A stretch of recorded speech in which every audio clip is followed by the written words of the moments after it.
Welcome back friends. आज आपसे कोई पूछे कि आपके पास आपके फ़ोन के अंदर या आपके पीसी के अंदर वो कौन सी ऐप है जिसके बगैर आप अपनी ज़िंदगी गुजार नहीं सकते, एक दिन भी गुजार नहीं सकते, तो आपका जवाब क्या होगा? बहुत सारे लोग कहेंगे कि उनके लिए व्हाट्सएप होगा या फेसबुक होगा या इंस्टाग्राम होगा या ट्विटर होगा। लेट्स से यूट्यूब क्रिएटर्स के लिए हो सकता है यूट्यूब स्टूडियो। तो इस तरह के बहुत सारे आपको आंसर्स मिलेंगे। सोशल मीडिया की और बहुत सारी ऐप्स हैं जिसकी लोग बात करेंगे, लेकिन मुझसे अगर ये बात कोई पूछे कि वो कौन सी ऐप है जिसके बगैर आप अपना एक दिन नहीं गुजार सकते, तो शायद मेरा जवाब एमएस एक्सेल होगा।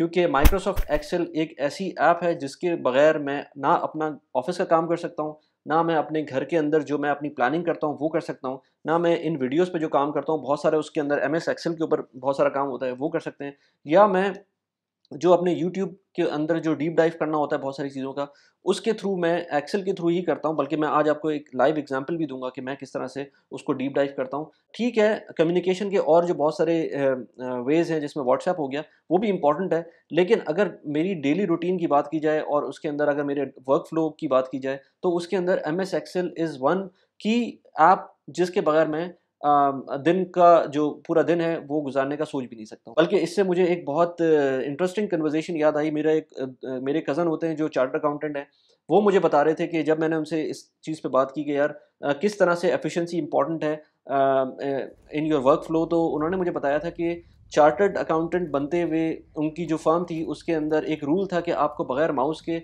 सारा काम एक्सेल के अंदर आना चाहिए। तो मैं आई वाज़ इंट्रिग्ड क्योंकि हमने इस तरह का चैलेंज कभी भी नहीं लिया। मैंने अभी कुछ दिनों पहले ही मैं गया था अपने एक एक डॉक्टर के पास अपने बेटे को दिखाने, तो वो जो डॉक्टर जिस तरह से टाइप कर रहा था, आई वाज़ रियली थिंकिंग कि यार ये क्या कर रहा है ये बंदा।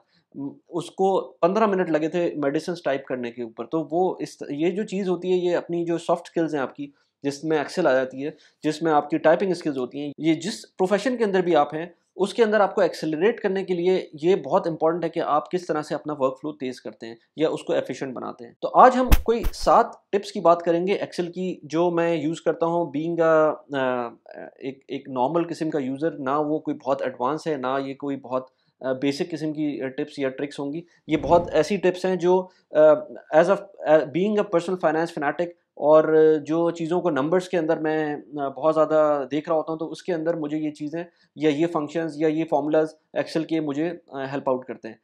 ये तो एक्सेल तो बहुत एक एडवांस किस्म की ऐप हो गई। आप उसको कंपेयर करें पावर पॉइंट से, तो बल्कि मैंने एक वीडियो बनाई थी, उसका लिंक मैं लगा रहा हूँ। उसके अंदर मैंने ज़िक्र किया था कि किस तरह से पावर पॉइंट के मुझे कुछ तकरीबन कोई 6-8 महीने 10 महीने पहले एक ईमेल आई थी रिक्रूटर की, कि उसने मुझसे कहा था कि पावर पॉइंट एक्सपर्ट उनको चाहिए, $6500 यूएस डॉलर्स सऊदीया में बेस करने के वो दे रहे थे ऑन कॉन्ट्रैक्ट। तो आप सोचें, ये एक्सेल तो एक अलग ही चक्कर है ना, उसके अंदर तो बहुत ही ज़बरदस्त किस्म के पैकेजेस हो सकते हैं अगर आप मास्टर कर लें एक्सेल को। एनीवेज़, कुछ वीडियो का बता दूँ, वीडियो के अंदर हमारे पास कोई 7 टिप्स होंगी as I said, and then with those tips मैं कुछ ऐसी आपको कुछ चीज़ें भी बताऊँगा जिसके अंदर आपको डिसेप्शन होती है, लोग आपको बेवकूफ़ बना सकते हैं, आपको बेवकूफ़ नहीं बनना है। जब आपको कुछ डेटा प्रेज़ेंट करें तो वो किस तरह से आपको देखना है। प्लस ये कि मैंने पहले ही बताया था कि यूट्यूब की कुछ एनालिटिक्स मैं आपको दिखाऊँगा कि मैंने उनको किस तरह से एनालिटिक्स तो नहीं दिखाऊँगा, बेसिकली वो डेटा दिखाऊँगा कि किस तरह से मैं एक्सेल के अंदर उसको मैं किस तरह से एनालाइज़ करता हूँ। तो विदाउट फर्दर डू पहली टिप की तरफ चलते हैं। तो पहली टिप है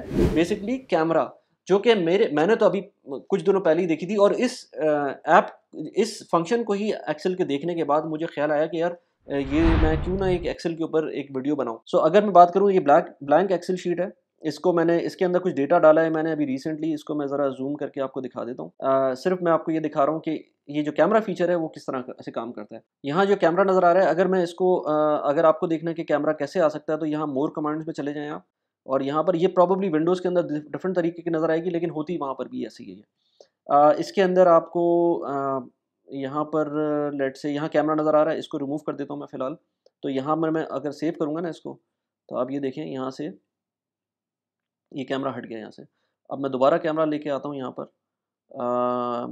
यहाँ पर पॉपुलर कमांड्स की जगह मैं ऑल कमांड्स कर देता हूँ, and then I will search for camera here, see here camera, मैं इसको यहाँ डाल देता हूँ, सेव कर देता हूँ। Okay, and then you can see camera here now. ठीक है, बहुत बेसिक सा फंक्शन है इसका, लेकिन बहुत ही ज़बरदस्त फंक्शन है।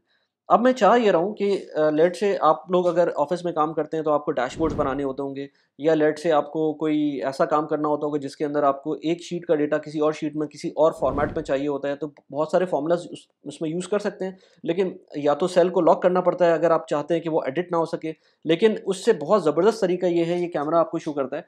आप सिर्फ इस कैमरे को आप सिर्फ सेलेक्ट करें। लेट से मैंने ये डेटा सेलेक्ट किया, ठीक है, ये मैंने शुरू की कुछ रोज़ हैं, इसको मैं और जूम कर देता हूँ। ये मैंने सेलेक्ट कर ली। इसके बाद मैंने इसको सेलेक्ट करने के बाद कैमरा को क्लिक किया। आप देख रहे होंगे जैसे कॉपी करते हैं ना, तो कॉपी से जिस तरह से लाइनें बनती हैं साइड्स में सेल के, वो बन गई। अब मैं इसको यहाँ पर सिर्फ इसको क्लिक कर देता हूँ। यहाँ पर जब मैं क्लिक करता हूँ तो यहाँ पर ये एग्जैक्टली जिस तरह से ये मैंने कॉपी किया था या कैमरे के फीचर को यूज़ किया था, वो यहाँ पर भी नज़र आ रहा है मुझको। ये एज अ पिक्चर सेव हो गया यहाँ पर। ये अब मैं किसी और शीट पे भी चाहूँगा तो मैं इसको रख सकता हूँ। इसको इस वक्त मैं यहाँ रख कर इसका साइज़ भी बड़ा कर देते हैं लेट से। ये इसको बड़ा कर दिया। अब आप मैजिक देखें, अब ये एज अ पिक्चर है यहाँ पर, ठीक है। अब मैं इसको यहाँ पर लेट से AHL का वैल्यू 44.5 है, मैं इसको 90 कर देता हूँ। देखा आपने, यहाँ पर ये चेंज हो गया। इसके बाद लेट से DCR की वैल्यू मैं 15 कर देता हूँ, यहाँ पर ये चेंज हो गई। DCR को मैं इटसेल्फ जो है लेट से कुछ कर देता हूँ टेस्ट 23 कर देता हूँ। अब ये DCR की वैल्यू आप देखिएगा, यहाँ पर ये जो DCR नज़र आ रहा है, ये टेस्ट 23 हो गया। तो ये बहुत ज़बरदस्त फीचर है अगर आपको डैशबोर्ड बनाने हैं। तो डैशबोर्ड बनाने के लिए मैं अपने काम में यूज़ करता हूँ, ऑफिस के अंदर यूज़ करता हूँ। प्लस ये कि अगर मुझे कोई अपना जो स्टॉक ट्रैकर अगर मैं कर रहा होता हूँ, किसी किसी वक्त बना रहा होता हूँ, तो उसके लिए भी मुझे कभी कभी ये चीज़ यूज़ हो जाती है। थर्ड पार्टी को देने के लिए बहुत ज़बरदस्त किस्म का टूल है अगर आपको इसमें काम करना है। तो ये पहली टिप हो गई। होता क्या है कि लोग मुझसे पूछते हैं कि आप अपने जो एक्सपेंसेस को है वो कैसे ट्रैक कर रहे होते हैं। अगर आपको एक बैंक अकाउंट को ट्रैक करना है तो वो कैसे कर सकते हैं, या एक इनकम और एक्सपेंस को ट्रैक करना है वो ईजिली कैसे कर सकते हैं, मैं उसको बताता हूँ। एक फॉर्मूला है सिंपल सा। आप यहाँ पर एक कॉलम में लिख लें डेट्स, एक कॉलम आपका इनकम का आ जाएगा, एक कॉलम एक्सपेंसेस का आ जाएगा, एक उसकी डिस्क्रिप्शन डेट से आ जाएगी, और एक आ जाएगा बैलेंस का। तो अगर आपके पास सैलरी पहले सेल में आ जाती है सैलरी 1 लाख रुपए, ठीक है। दूसरे में एक्सपेंस आ जाता है आपका लेट से ग्रोसरी, ग्रोसरी का एक्सपेंस आ गया 2,000 रुपये। अब ये 2,000 रुपये ऑटोमेटिकली यहाँ पर बैलेंस में कैसे अपडेट हो जाएगा, वो कैसे होगा? वो ऐसे होगा कि आपको एक सिंपल सा फॉर्मूला लगाना है कि if B is equals to blank, यानी कि आपने इनकम की जगह को ज़ीरो छोड़ दिया है और उसकी जगह E2 माइनस C3, यानी कि जो आपका पहले ऊपर उसका बैलेंस था उसमें से आपने एक्सपेंस माइनस कर दिया है, तो फिर वो उसको प्रिंट कर देगा। अदरवाइज B3 प्लस E2, अगर यहाँ पर कोई वैल्यू होगी इनकम की जगह, तो फिर वो उसको यहाँ पर जो इनकम होगा उसमें बैलेंस को ऐड कर देगा। ये एक्सेल शीट मैं एज इट इज़ टिप्स के साथ वो लगा दूंगा, नीचे डिस्क्रिप्शन में डाल दूंगा, ताकि आप उसको बाद में देख सकते हैं उसके फॉर्मूले को। बहुत आसान सा फॉर्मूला है, कुछ भी नहीं करना। बस गलती ये नहीं होनी चाहिए कि लेट से अगर मैंने इनकम की जगह एक्सपेंस भी लिख दिया और इनकम दोनों को फिल कर दिया तो वहाँ पर ये गड़बड़ कर देगा। तो आपको ऐसा नहीं करना है, आपको इनकम और एक्सपेंस के अंदर किसी एक को फिल करना है। वो बाद में आप उसमें सेल लॉक भी कर सकते हैं, लेकिन मैं अभी फ़िलहाल नहीं कर रहा वो काम। आप फ़र्ज़ करें मैंने यहाँ पर लिख दिया बोनस, बोनस किसी को मिल गया, फ़र्ज़ करें यहाँ पर 50,000 रुपये का, या लेट से हाँ 50,000 रुपये का बोनस मिल गया। अब मैं इसको सिर्फ उसको मैं कॉपी पेस्ट कर रहा हूँ फॉर्मूले को, ठीक है। यहाँ बोनस मिला 50,000। अब आ गया यहाँ पर फ़र्ज़ करें 10,000 रुपीज़ स्कूल फ़ीस, ठीक है। ये ऑटोमेटिकली इसने पकड़ लिया। फिर आ गया यहाँ पर अगेन ग्रोसरी, अगेन आ गई ग्रोसरी, सॉरी यहाँ पर ग्रोसरी, तो यहाँ पर आपने लिख ली ग्रोसरी 5,000 की, ठीक है। यहाँ पर कम हो गया ये। फिर आपको यहाँ पर आ गया रेंट, लेट से रेंट आ गया 20,000, ठीक है। तो यहाँ पर अगेन आपके एक्सपेंस हो गया, ये निकल गया। फिर आपको मिसलिनियस एक्सपेंसेस हो गया कोई, ठीक है। यहाँ पर वो आपने लेट से आपके 10,000 रुपये और चले गए मिसलिनियस एक्सपेंस में, ठीक है। वो यहाँ पर ये हो गया। अब फ़र्ज़ करें आपके पास सैलरी आती है दोबारा, आपकी ये डेट्स अपनी मर्ज़ी से आप कर लें जो भी करनी है। इसके अंदर इनकम आपके पास आ जाती है अगेन 1 लाख रुपये, ठीक है। 1 लाख रुपये अगेन आ गई, तो ये 2 लाख रुपये बन गए।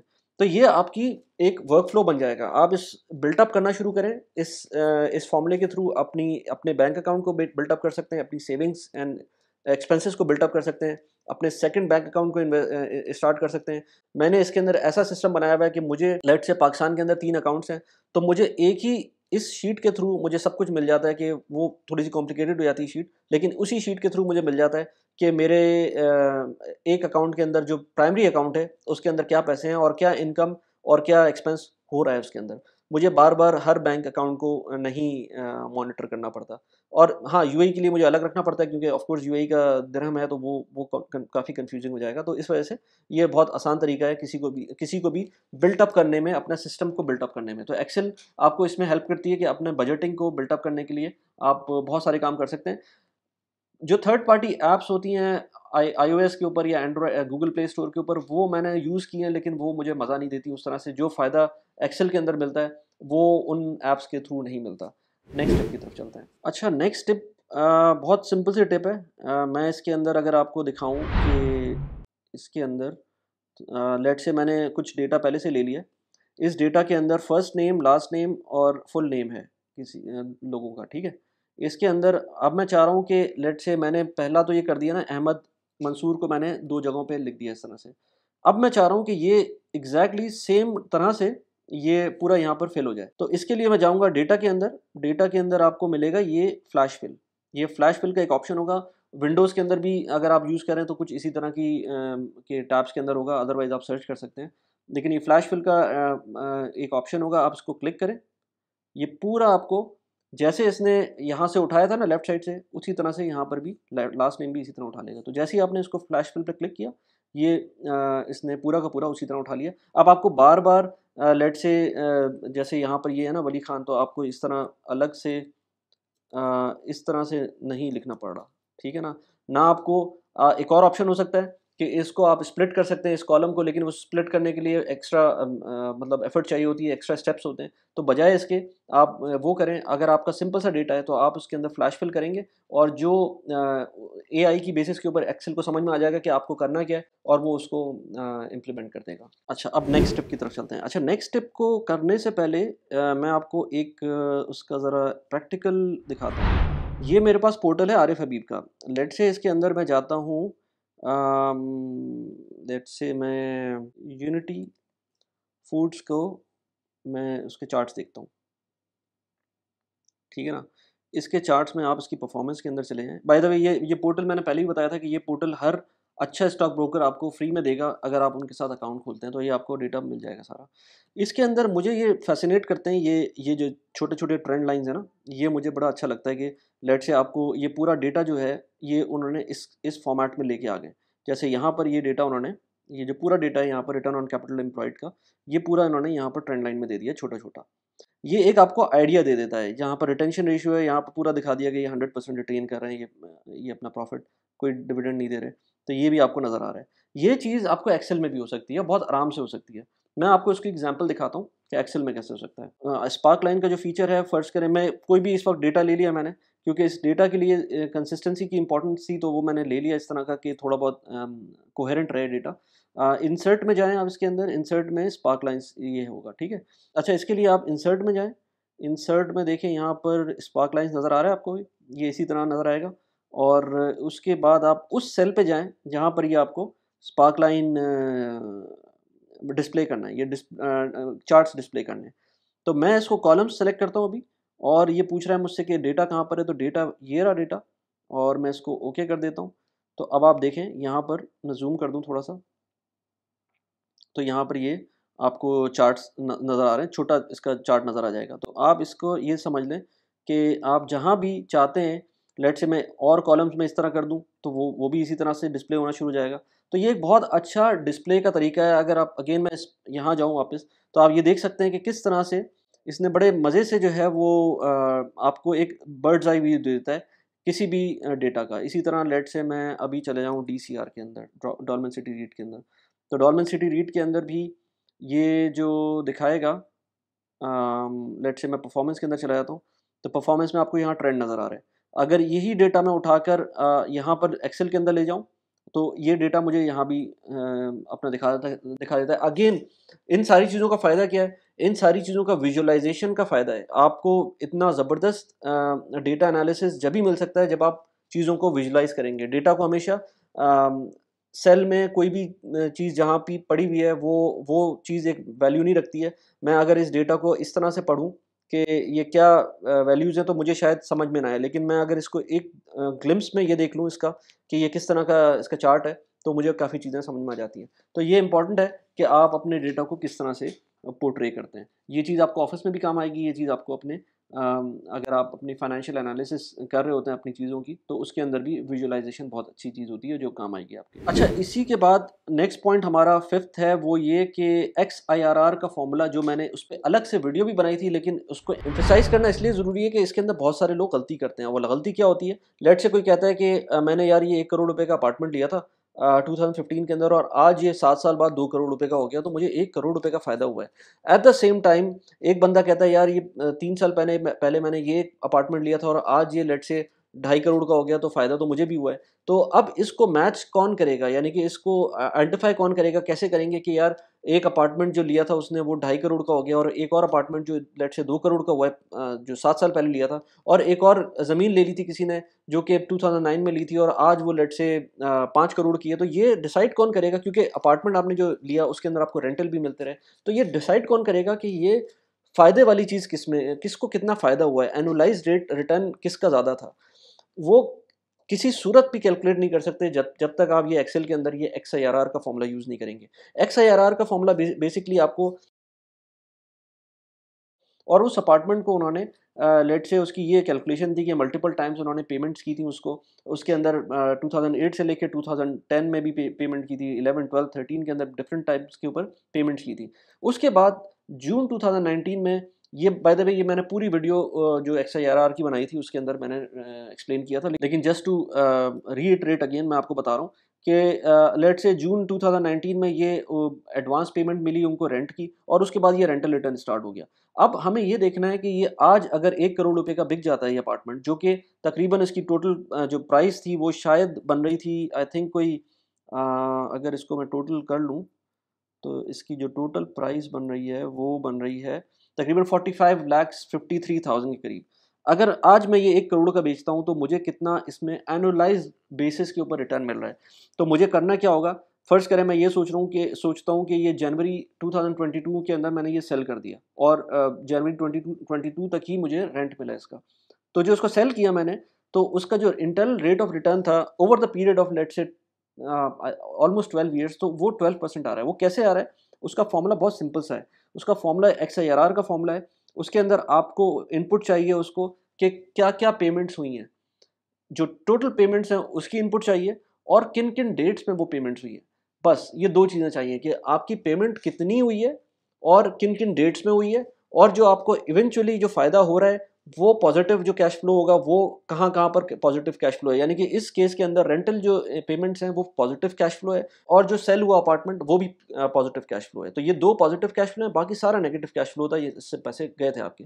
तो आपने जो over the period of 12 years पैसे दिए और जो आपको over the period of 12 years let's say जो पैसे मिले, उन सबको ये एग्रीगेट करेगा ये फ़ॉर्मूला, और डेट वाइज़ एग्रीगेट करके आपको ये बताएगा कि ये इस पूरी लेट्स से प्रॉपर्टी का या इन्वेस्टमेंट का आपका रिटर्न, एनुअलाइज़्ड रिटर्न क्या है। तो ये मुझे इसने दिया 12%, 12.17%। अगर मैं इसको फ़र्ज़ करें जनवरी 2022 में 1 करोड़ की जगह लेट्स से 1 करोड़ 10 लाख रुपए का सेल कर देता, तो ये मुझे 13.27% एनुअलाइज़्ड रेट ऑफ रिटर्न मिल रहा होता। तो ये आपको फ़ॉर्मूला बताता है कि किस तरह से आप अपना रेट ऑफ रिटर्न निकाल सकते हैं, proper rate of return investment का निकाल सकते हैं। और ये फ़ॉर्मूला बहुत इंपॉर्टेंट है हर उस बंदे के लिए जो अपनी प्रॉपर्टी या अपनी इन्वेस्टमेंट को जज करना चाहता है। ये चीज़ स्टॉक्स में भी इम्प्लीमेंट हो जाएगी इसी तरह से। ये इवन नया पाकिस्तान सर्टिफिकेट के अंदर इम्प्लीमेंट हो जाएगी। जो लोग परेशान होते हैं ना कि रुपी डिवैल्यूएशन की वजह से हमारा नया पाकिस्तान सर्टिफिकेट का लॉस हो रहा है, उसके लिए अगर आप री इन्वेस्ट कर रहे हैं अपना नया पाकिस्तान सर्टिफिकेट, तो आपको एग्जैक्टली बता देगा कि ये किस परसेंटेज से आपका एनुअलाइज्ड रेट ऑफ रिटर्न मिला है आपको। वो तो 11% तो रुपी के अंदर हो गया, लेकिन आखिर में आपको देखना होगा कि आपने दिरहम के अंदर या डॉलर के अंदर क्या रेट ऑफ रिटर्न मिला, तो वो इसी फॉर्मूले से आपको वो भी मिल जाएगा। बाय द वे XIRR के ऊपर तो जैसे मैंने कहा वीडियो भी बनाई थी, इसके अलावा मैंने न्यूज़लेटर भी लिखा था। न्यूज़लेटर को भी देखिए जाकर, उसके अंदर भी कुछ चीज़ें आपको समझ में आएंगी। लिंक मैंने डिस्क्रिप्शन में डाल दिया है, सब्सक्राइब भी कर लें न्यूज़लेटर को। अच्छा, next step it is very close to my heart, क्योंकि मैं हमेशा चीज़ों को विजुलाइज करने की कोशिश करता हूँ। ये मेरा यूट्यूब का डेटा है। इस यूट्यूब के डेटा को आप या किसी किस्म के भी फाइनेंशियल डेटा को, जब तक आपके पास बहुत ज़्यादा डेटा आ जाता है तो आपको उसको प्रॉपर्ली एनालाइज करना चाहिए। अभी इसके अंदर कुछ चीज़ें तो मैंने ऑलरेडी की हुई हैं, लेकिन फ़र्ज़ करें एक एग्जांपल के तौर पे ये व्यूज़ का डेटा है। ये जितनी भी वीडियोज़ हैं 1 महीने के अंदर उनके ऊपर क्या-क्या व्यूज़ आए, ये उसका डेटा है। तो अगर मैं इसके अंदर लेट्स से सेलेक्ट कर लूँ कोई एक, ये पूरी कॉलम सेलेक्ट कर लूँ और इसके अंदर मैं कंडीशनल फॉर्मेटिंग लगाऊँ। ये कंडीशनल फॉर्मेटिंग का ही टॉपिक है। बेसिकली कंडीशनल फॉर्मेटिंग करता क्या है कि आपके सेल के अंदर ही वो ग्राफ्स बना देता है या कलरिंग कर देता है उसको। तो लेट्स से मैं कंडीशनल फॉर्मेटिंग के अंदर जाके इसको मैं चाहूँ कि डेटा बार्स बना लूँ और ग्रीन कलर की डेटा बार्स बना लेते हैं इसके अंदर, ठीक है ना? अब आपको ये व्यूज़ के अंदर नज़र आएगा कि ये किस तरह से यहाँ पर, जैसे ये वाली वीडियो है उसके अंदर इतने व्यूज़ हैं 1 महीने के अंदर, ये वाली वीडियोज़ हैं उसके अंदर इतने व्यूज़ हैं, तो आपको ये नज़र आना शुरू हो जाएगा। इसी के साथ मेरे पास अगर फ़र्ज़ करें एक और अगला कॉलम है, अगले कॉलम के अंदर मैं लाइक्स के ऊपर एक और कंडीशनल फॉर्मेट लगाकर और उसके अंदर मैं लेट्स से यहाँ पर एक और येलो कलर की फॉर्मेटिंग कर लेता हूँ। तो इसके अंदर मुझे नज़र आ रहा है कि किस तरह से लेट्स से इसके अंदर मुझे इतने व्यूज़ मिले और इतने लाइक्स मिले, ठीक है? और इसी तरह इस वीडियो के अंदर इतने व्यूज़ मिले और इतने लाइक्स मिले। तो ये आपको एक और विजुअलाइज़ेशन का आइडिया दे रहा है। इसी तरह से फ़र्ज़ करें आप लेट्स से अगेन आप आ जाते हैं एवरेज व्यूज़। अब फ़र्ज़ करें आपके पास आ गए सब्सक्राइबर्स गेन। ठीक है, सब्सक्राइबर्स गेन के अंदर मैं आ जाता हूँ, हर वीडियो का मुझे ये ऑप्शन देगा, मैं इसमें कलरिंग कर देता हूँ। कलरिंग के अंदर मैं इसके अंदर लेट्स से कलर स्केल के अंदर ले आते हैं और कलर स्केल के अंदर ये इस तरह कर देते हैं। तो अब मुझे यहाँ पर ये नज़र आ रहा है कि रेड कलर है, इसके अंदर मुझे नज़र आ रहा है कि इन वीडियोज़ ने मुझे कोई सब्सक्राइबर गेन नहीं दिया, और जो ग्रीन के सबसे ज़्यादा वाले होंगे, लेट्स से ये 206 आ रहा है, इसके अंदर सबसे ज़्यादा सब्सक्राइबर गेन मिले। तो ये कलर इंडिकेशंस आपको डेटा विजुअलाइजेशन में हेल्प करेगा। So as I said, Excel जो है वो एक बहुत ज़बरदस्त डेटा विजुअलाइजेशन का टूल है, और आपको इसके थ्रू डेटा को मैनिपुलेट करना आना चाहिए, किस तरह से, और मैनिपुलेशन को समझना आना चाहिए। बहुत सारे लोग मैनिपुलेशन को समझते नहीं हैं, और मैं भी आपको एग्जांपल्स भी दिखाऊंगा अगले पॉइंट के अंदर कि किस तरह से लोग मैनिपुलेट करते हैं डेटा को, और आपको पता होना चाहिए कि लोग किस तरह से डेटा को मैनिपुलेट कर रहे होते हैं। इसी के पॉइंट के साथ, एनालिटिक्स के पॉइंट के साथ, और जो कस्टमाइजेशन है, इसकी जो फॉर्मेटिंग है, कंडीशनल फॉर्मेटिंग है, उसके साथ नेक्स्ट पॉइंट मैं बताता हूँ आपको। अगर लेट से आपको इसी के अंदर मुझे ये देखना है कि कितनी वीडियोस के अंदर मुझको व्यूज़ और लाइक्स का कॉम्बिनेशन मुझे चाहिए, कितने व्यूज़। हो सकता है कुछ ऐसी वीडियोस हो ना जिसके अंदर व्यूज़ कम हो लेकिन लाइक्स ज़्यादा हो, और उसके बहुत सारे रीजंस हो सकते हैं, वो उस पर हम डिटेल में नहीं जाते, लेकिन मुझे इस डेटा से ये मालूम करना है कि किन वीडियोज़ के लाइक्स ज़्यादा हैं और व्यूज़ कम हैं, या वाइस वर्सा। तो मैं सिंपल एक पिवट चार्ट बनाऊंगा, और पिवट चार्ट बहुत ही एक मेजर किस्म का इसका फीचर है जो कि हर बंदा यूज़ करता है, जो थोड़ा बहुत भी एक्सेल को यूज़ करता है उसको पिवट चार्ट को यूज़ करना पड़ता है। पिवट टेबल बनाते हैं हम। पिवट टेबल के अंदर इसको सेलेक्ट करते हैं हम डेटा को, और सेलेक्ट करने के बाद इसको, क्योंकि मैं मैक यूज़ कर रहा हूँ तो आप लोग ज़्यादातर अगर एक्सेल जो नॉर्मल विंडोज़ यूज़ कर रहे हैं तो उसके अंदर शायद थोड़े से ऑप्शंस डिफरेंट हो, लेकिन इसके अंदर सिंपल, इसके अंदर मैं गया यूट्यूब एनालिटिक्स के अंदर, मैंने सेलेक्ट किया और उसके बाद इंसर्ट पे गया और पिवट टेबल मैंने बना लिया। पिवट टेबल इंपॉर्टेंट है, उसके बाद पिवट चार्ट वहीं से बन जाएगा। तो यहाँ पर मैंने सेकंड शीट के अंदर पिवट टेबल बना लिया। अब इसके अंदर यहाँ पर मुझे डिफरेंट ऑप्शन नज़र आ रहे हैं। यहाँ पर मैं फ़र्ज़ करें लाइक्स या व्यूज़, जो वीडियो के व्यूज़ हैं मैं उसको रोज़ में डालता हूँ, और जो लाइक्स हैं उसको मैं कॉलम्स में डालता हूँ, और फिर लाइक्स को अगेन उसकी वैल्यूज़ में डालता हूँ। तो मेरे पास जो डेटा अभी आ रहा है, ये शायद आपको अभी समझ ना आए, नज़र ना आए, जो मेरे पास ये डेटा आया है, इससे इसको कैसे देखेंगे? अब ये डेटा भी देखना, ये देखें ना किस तरह का कॉम्प्लिकेटेड किस्म का डेटा लग रहा है। लेकिन इसको देखने का तरीका ये है कि आप इसके अंदर एक चार्ट बना लें, और चार्ट ऐसे बनाएँ कि आप, ये मैं इसको यहाँ पर मैंने एक चार्ट की फॉर्मेट में ले आया हूँ मैं, सही है? ये इसका, तो ये इसका चार्ट का फॉर्मेट है, और इस चार्ट के फॉर्मेट थोड़ा-सा मैंने बड़ा कर लिया इसको। अब इसको अगर मैं चाहूँ तो इसका थोड़ा-सा फॉर्मेट चेंज कर देता हूँ मैं, इसका डिज़ाइन चेंज कर देता हूँ यहाँ से। ओके, सो इसका मैंने, तो इसके अंदर आपको ये नज़र आ रहा है कि लेट्स से जो हाईएस्ट व्यूड वीडियो है, ये जो हाईएस्ट व्यूज़ जिसके आ रहे हैं यहाँ पर, वो उसको सबसे ज़्यादा लाइक्स नहीं मिले। जो वीडियो यहाँ 3rd, 4th, 5th highest like वाली है, जैसे लेट्स से ये 2970 जिसके व्यूज़ हैं, अगर मैं इसको सर्च करूँ यहाँ पर, जिसके व्यूज़ 2970 हैं।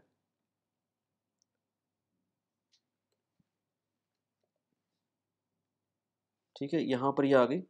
ये रोशन अपना घर वाली जो वीडियो है, इसके हाईएस्ट लाइक्स, हाईएस्ट व्यू तो वीडियो नहीं है ये, लेकिन हाईएस्ट लाइक्स हैं। इसका मतलब है ये वीडियो लोग पसंद कर रहे हैं और इसको लोग इसको लाइक कर रहे हैं। तो ये मुझे एक, इसके अंदर डेटा एनालिटिक्स अगेन आ जाती है और इसके अंदर डेटा किस तरह से आपको एनालाइज करना है, किस तरह से विजुलाइज करना है, वो आ जाता है। ये तो मैंने बहुत छोटी सी एग्जांपल दी है, इसमें बहुत सारी आप अपने हिसाब से एग्जांपल्स ले सकते हैं। और अगर ये चीज़ अगेन मैं कहता हूँ कि थोड़ा कंफ्यूज करिए आपको, तो प्लीज़ कमेंट में लिख के बताएं मुझको। मैं आपको ट्राई करूँगा कि नेक्स्ट एक्सेल के ट्यूटोरियल प्रॉपर्ली ज़रा एक स्ट्रक्चर्ड वे के अंदर, अगर आपको शुरू से, मुझे क्योंकि अभी नहीं पता कि मेरी ऑडियंस के अंदर कितने लेवल के लोग बैठे हुए हैं और किस तरह से वो देख रहे हैं इसको, तो हो सकता है मैं कुछ चीज़ें ऐसी बता रहा हूँ जो कि मेरे ख्याल से कॉमन है, लेकिन हो सकता है आपको ना समझ में आ रही हो, तो आप मुझे प्लीज़ कमेंट में लिख के बताएं। बाकी रह गई ये, अब एक और चीज़ ये कि मैं अब इसके अंदर आपको दिखाऊं, एक और पॉइंट, ये कोई टिप नहीं है, लेकिन आपको डेटा को रीड करना अच्छी तरह से आना चाहिए और उसकी मैं एग्जांपल भी आपको देता हूँ। एक म्यूचुअल फंड की रिपोर्ट को दिखाता हूँ आपको कि किस तरह से उन्होंने मैनिपुलेट किया चीज़ों को। लेकिन आपको मैं ये चीज़ दिखाऊं कि किस तरह से लेट से यहाँ पर ये डेटा है और दोनों डेटा में कोई फ़र्क नहीं है। इसका बैक एंड पे आप देखेंगे तो डेटा दोनों का सेम है, लेकिन ग्राफ के अंदर बहुत ज़्यादा फ़र्क नज़र आ रहा है। वो इस तरह से कि आप अगर इसका स्केल देखेंगे तो यहाँ पर ये 0 से स्टार्ट हो रहा है और 2.2 मिलियन पे जा रहा है, जबकि राइट वाला जो ग्राफ है वो 1.4 मिलियन से स्टार्ट हो रहा है और 2.1 मिलियन पे जा रहा है। तो इसका जो प्रॉब्लम है वो ये नहीं है कि इसका डेटा मैनिपुलेटेड है, डेटा बिल्कुल सही है। आप यहाँ देखेंगे ये 1.5 यहाँ पर भी है और यहाँ पर भी 1.5 है, इसी तरह यहाँ पर भी 2.1 है और यहाँ पर भी 2.1 है। लेकिन प्रॉब्लम यहाँ आ जाती है कि जब हम देखते हैं कि इसका चार्ट क्यों अलग नज़र आ रहा है, और उसका रीज़न ये है कि इसके स्केल्स डिफरेंट हैं। एज आई सेड, यहाँ 1.4 से स्टार्ट हो रहा है और यहाँ पर 0 से स्टार्ट हो रहा है। तो यहाँ पर जब भी किसी को कन्वीनियंटली कुछ ऐसा शो करना होता है जिसके अंदर कोई प्रोग्रेस शो करनी होती है या कोई बहुत बड़ा डिजास्टर शो करना होता है, तो इट डिपेंड्स कि आप किस तरह शो करना चाह रहे हो, किस तरह से डिपेक्ट करना चाह रहे हो, वो आप कर सकते हैं बहुत आराम से। मैं आपको इसकी इसकी एक एग्जाम्पल देता हूँ। अच्छा, एग्जाम्पल में मेरे पास ये यूबीएल का फंड मैनेजर रिपोर्ट है। अब आप यहाँ देखें कि इन्होंने कहा हुआ है यूबीएल लिक्विडिटी प्लस फंड, और ये हर फंड के साथ इन्होंने यही किया हुआ है। तो मैं एग्जांपल्स आपको दे रहा हूँ सिर्फ ये।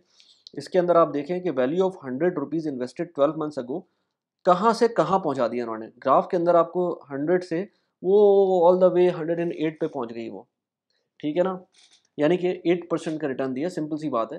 ज़्यादा कोई बड़ा रिटर्न नहीं है। लेकिन यहाँ देखने में ऐसा लग रहा है इनका बस नहीं चलता, तो मेरे ख्याल से ये 100 से ग्राफ को स्टार्ट कर देते। इन्होंने ग्राफ को 95 से स्टार्ट किया, सही है ना। 95 से 110 का ग्राफ लिया है, और जिसकी वजह से जो सैम्पल साइज़ है वो छोटा हो गया है और आपके ग्राफ की जो जो इम्पैक्ट है ग्राफ का, वो बढ़ गया है। वो यहाँ पर 100 से आपको पता नहीं कहाँ पहुँचता हुआ नज़र आ रहा है। हो सकता है अगर ये 100 से 200 पे भी पहुँचता और ग्राफ को सही आप स्केल करते, तो वो भी कुछ ग्राफ इसी तरह का नज़र आता। इसलिए डेटा को विजुलाइज करना बहुत इंपॉर्टेंट है। डेटा को प्रॉपरली विजुलाइज करना इंपॉर्टेंट है। डेटा को की मैनिपुलेशन जो विजुलाइजेशन में होती है उसको जानना बहुत इंपॉर्टेंट है आपके लिए, क्योंकि अगर आप नहीं जानेंगे इस तरह की चीज़, तो इस तरह के धोखों में आ सकते हैं। कोई भी आपको एक्स वाई जी इस तरह का बेवकूफ़ बना सकता है कि आपको वो चार्ट कुछ दिखाएगा, लेकिन एक्चुअल में वो डिपिक्शन इस तरह की नहीं होनी चाहिए। इसी तरह अगर मैं वापस इस पे आऊँ, तो इसके अंदर एक और तरीका है डिपिक्ट करने का चीज़ों को। वो ये कि आप दो डिफरेंट एक्सेसिस पे चीज़ों को दिखा सकते हैं। अब जैसे यहाँ पर आप देख रहे हैं कि दोनों लेफ़्ट वाले चार्ट के ऊपर ये दोनों जो लाइन चार्ट्स नज़र आ रहे हैं, ये एक ही एक्सिस के ऊपर हैं, जिसकी वजह से आपको इसका जो इम्पैक्ट नज़र आ रहा है वो डिफरेंट नज़र आ रहा है। जबकि राइट साइड वाले जो एक्सेसेस हैं वो दोनों डिफरेंट हैं। यानी कि जो राइट हैंड साइड पर है वो एक और एक्सेस है और लेफ्ट हैंड साइड पे एक और एक्सेस है। आप लेफ्ट हैंड साइड वाला एक्सेस देखेंगे तो 0 से 6 के और 0 से 6 के दोनों में सेम है, लेकिन राइट हैंड साइड वाला जो एक्सेस है उसमें 0 से 1400 है, जो कि दूसरी वैल्यू को डिपेक्ट कर रहा है। यानी कि ये जो ब्राउन वाला है, लेट से जो मरून लाइन है, ये लेफ्ट साइड वाले एक्सेस पर है, और जो ब्लू वाली लाइन है ये भी लेफ्ट साइड वाले एक्सेस पर है, लेफ्ट चार्ट पे। लेकिन जो राइट वाला चार्ट है उसमें जो मरून वाला चार्ट है, लाइन है, वो तो लेफ्ट वाले एक्सेस के ऊपर है, लेकिन जो ब्लू वाली लाइन है वो राइट एक्सेस के ऊपर है, जिसकी वजह से एक्सेसेस डिफरेंट हो गए हैं और उनकी जो वैल्यू डिपिक्शन है वो भी अलग हो गई है। इसमें कोई बुराई नहीं है, इसमें कोई मसला नहीं है। हर तरह के लोग डिपिक्ट कर रहे होते हैं, चीज़ों को विजुलाइज कर रहे होते हैं, अपने हिसाब से विजुलाइज कर रहे होते हैं। लेकिन अगर आपको पता नहीं होगा ना, अगर आपको विजुलाइजेशन का पता नहीं होगा, अगर आपको स्केल्स मिस आउट कर जाएंगे, उसके अंदर आप गलत डिसीजन ले सकते हैं, आप गलत चीज़ें समझ सकते हैं। आई होप कि मैं थोड़ा सा मेक सेंस कर रहा हूँ इस पूरे वीडियो के अंदर। ये मनी रूल की एक वीडियो है जो मैंने लगाई है, सेकंड पार्ट है उसका। फर्स्ट पार्ट को देख लें, सेकंड पार्ट को देख लें, थर्ड पार्ट को देख लें, कोई फ़र्क नहीं पड़ता, पहले किसी को भी देख लें। ये वीडियो मैंने बनाई थी जिसके अंदर मैंने ज़िक्र किया था कि हाउ टू से no in the office environment, और उसके अंदर भी मैंने कुछ एक्सेल की बात की थी। इस वीडियो को भी जाके देख सकते हैं। कैसी लगी वीडियो प्लीज़ मुझे बताइएगा। Thanks for watching the video. Bye bye.